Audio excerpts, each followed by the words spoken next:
Good morning बच्चों। आज हम कक्षा 7वीं विषय सामाजिक विज्ञान इतिहास में हम लोग पढ़ेंगे अध्याय 3। ठीक है।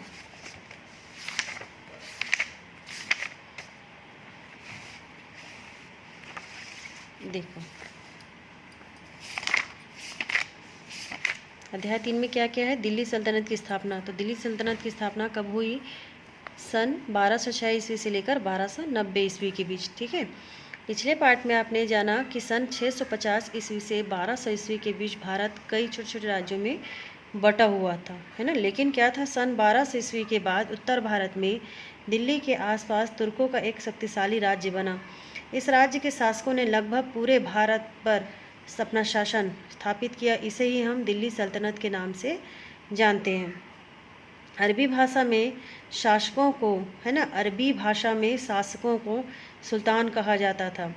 इस कारण उनके राज्य को सल्तनत कहा गया। ठीक है। इसमें 5 वंश हुए, ध्यान रखना, यहाँ पे टिक लगाते जाना। इसमें 5 वंश थे। गुलाम वंश, तुगलक वंश, खिलजी वंश, सैयद वंश, लोदी वंश। ठीक है। ये 5 वंश थे। मोहम्मद गोरी, देखो अब मोहम्मद के गोरी के बारे में हम पढ़ेंगे। हम उन दिनों भारत के उत्तर पश्चिम राज्य अफगानिस्तान में तुर्किस्तान से आए तुर्क सुल्तानों ने अपना राज्य स्थापित कर रखा था। ये सुल्तान अपने राज्यों को बढ़ाने के लिए क्या करते थे? आपस में लड़ते थे। इन्हीं राज्यों में से एक था गोर, जिसका सुल्तान था मोहम्मद गोरी। वह भी कई तुर्की सुल्तानों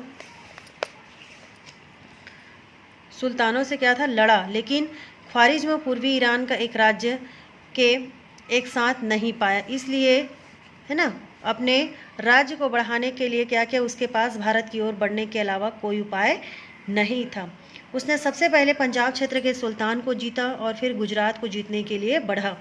उन दिनों समुद्री व्यापार के कारण गुजरात राज्य काफ़ी संपन्न और शक्तिशाली था, लेकिन गुजरात के राजा मूलराज द्वितीय ने उसे सन 1178 ईस्वी में क्या कर दिया? हरा दिया। गुजरात में हार कर गोरी ने सोचा कि उसे पहले पंजाब पर पूरा अधिकार करना चाहिए। पंजाब के शासक ताकतवर नहीं थे, इसलिए धीरे धीरे गोरी ने पूरे पंजाब पर अपना अधिकार जमा लिया, है ना। उस समय पंजाब के शासक में उतना ताकत नहीं था, है ना। उसी का इन्होंने फ़ायदा उठाकर गोरी उनको क्या क्या पूरे पंजाब पर अपना अधिकार जमा लिया। अब उसके राज्य की सीमा पृथ्वीराज चौहान के राज्य की सीमा तक पहुंच गया। पंजाब को जीतने के बाद गोरी दिल्ली की विजय योजना बनाने लगा। पंजाब जीतने के बाद क्या करने लगे? अब वो दिल्ली जीतना चाहता था, उसकी योजना बनाने लगा। तो पृथ्वीराज चौहान तृतीय, राय पिथौरा। उन दिनों दिल्ली और अजमेर पर चौहान वंश के राजपूत राजा पृथ्वीराज तृतीय का शासन था। वे एक शक्तिशाली और महत्वाकांक्षी राजा थे। मोहम्मद गोरी की तरह पृथ्वीराज भी अपने आसपास के राजाओं से लड़कर अपना राज्य क्या करना चाहते थे? बढ़ाना चाहते थे। अतः उसने भी गुजरात पर हमला किया, लेकिन गोरी की तरह पृथ्वीराज भी राजा भीम से हार गए। फिर उन्होंने पूर्व दिशा के राज्यों को जीतना चाहा, मगर असफल रहे। अपने राज्य को बढ़ाने के लिए उनके पास भी एक ही उपाय था कि वह पंजाब की ओर बढ़े। अब मोहम्मद गोरी और पृथ्वीराज के बीच युद्ध होना क्या था? स्वाभाविक ही था। अब देखो तराइन का युद्ध। तो सन 1191 में मोहम्मद गोरी और पृथ्वीराज चौहान के बीच तराइन नामक की जगह पर प्रथम युद्ध हुआ। उसमें गोरी को पृथ्वीराज ने हरा दिया। इस युद्ध में मोहम्मद गोरी बुरी तरह क्या हुआ? घायल हो गया था और मुश्किल से बचकर निकल पाया। वापस लौटकर गोरी ने एक और युद्ध की तैयारियां शुरू कर दी। अगले साल सन 1192 ईस्वी में तराइन के मैदान में दोनों के बीच क्या हुआ? दूसरा युद्ध हुआ, है ना। दोनों के बीच में दूसरा युद्ध चालू हो गया। पृथ्वीराज की सेना बहुत बड़ी थी, है ना। पृथ्वीराज की सेना कैसी थी? बहुत बड़ी थी, लेकिन उसमें पैदल सैनिक थे, हाथी व घोड़े थे। कई छोटे राजा व सामंत अपनी अपनी सेना के साथ पृथ्वीराज की मदद के लिए आए थे। गोरी की सेना बहुत छोटी थी और उसमें हाथी नहीं थे, लेकिन उसके पास तेज दौड़ने वाले घोड़े थे और कुशल घुड़सवार सैनिक थे, जो घोड़े पर चलते चलते तीर को क्या कर सकते थे? चला सकते थे। जब गोरी के घुड़सवारों ने पृथ्वीराज के हाथियों पर वार किया तो हाथी पीछे की तरफ भागने लगे और अपनी ही सेना में तबाही मचाने लगे, है ना। और अंत में इस युद्ध में पृथ्वीराज की क्या हुई? हार हुई। तराइन के दूसरे युद्ध के बाद दिल्ली में राजपूतों की जगह तुर्कों का शासन स्थापित हो गया। इसके बाद मोहम्मद गोरी के तुर्क सेनापतियों ने तेजी से पूरे उत्तर भारत को क्या कर लिया? अपने कब्जे में कर लिया।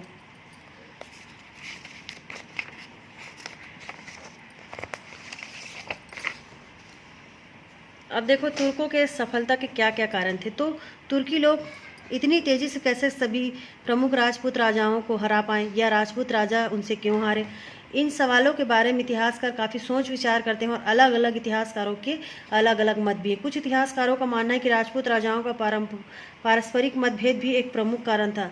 इनमें राजा जयचंद की भूमिका महत्वपूर्ण थी। कुछ और इतिहासकारों का मानना है कि तुर्क जीते क्योंकि उनके पास फुर्तीले तीर चलाने वाले घुड़सवार थे। वे युद्ध भूमि में तेजी से दुश्मनों पर टूट पड़ते थे और अपना बचाव भी कर लेते थे। अर्थात उनके युद्ध करने के तरीके और साधन राजपूतों से क्या थे, बहुत बेहतर थे।